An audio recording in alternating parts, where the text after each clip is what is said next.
The first step is when you design the harvest. Think like a farmer again. I'm using agricultural metaphors. When you're designing the harvest, that simply just means what are like your evaluation questions or your research questions? What are you trying to learn? So the first step is what outcomes, what changes in behavior, actors, or institution, what changes are you trying to harvest and unearth? For example, we're trying to see if persons change their behaviors, practicing more hygienic practices, if attitudes have changed and so forth. So at this stage, it's all about having your questions. You can call them research questions or evaluation questions.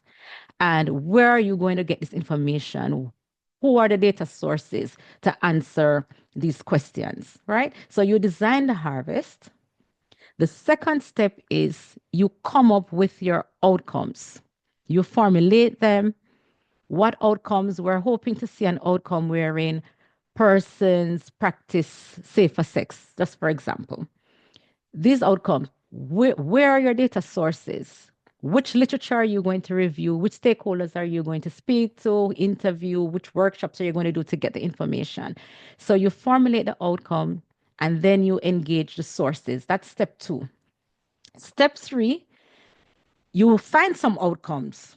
You find, okay, behavior has been changed, attitudes have been changed, policies have been reviewed. These are your outcomes, and you review them with your peers. And then you substantiate it. What evidence? Um, John and Mary said that persons are now washing their hands more, but Tom and Mary said it. Can Peter confirm?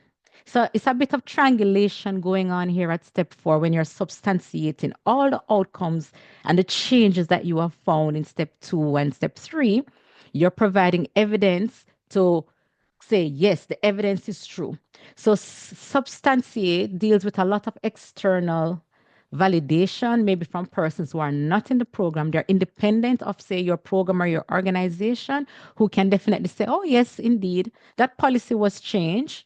And we believe that, yes, John Doe had some contribution to the outcome that you see. So, step four, I would call it triangulation then, but you're getting evidence to substantiate what you have found.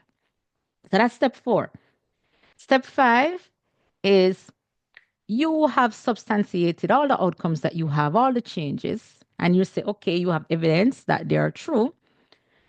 Step five is about analyzing. Are you going to put them in themes and categorize them? So, step five is like the qualitative analysis, data analysis that you have going on. What codes and themes and patterns emerging from the data that you have gathered? And step six, the last step, is where you support the use of whatever findings that come out of your harvesting of the outcomes, right? So all of this leads to outcomes that are harvested. There have been cases that I'll share the information with you wherein you can have over 400 outcomes from one project, which is too much, that have been harvested. Yeah. And these arrows shows that there are a lot of feedback loops. So it doesn't mean that you have to follow these steps linear. Step one, step two, step three, step four. At any point, you can go back. Maybe by the time you get to step four, you realize, oh, the evaluation or the research question, we need to tweak it. So you go right back to step one of designing the harvest. If you're at step four, you realize all of these outcomes we have, we can't get any independent person to verify that they're correct. You go back again, maybe to reformulate the outcomes. So it's not a linear, rigid thing. It's flexible with feedback loops, and there's flexibility in the steps. You can merge steps, you can combine steps. Try not to miss a step, but you can adapt the steps to your context. This is outcome harvesting in a nutshell.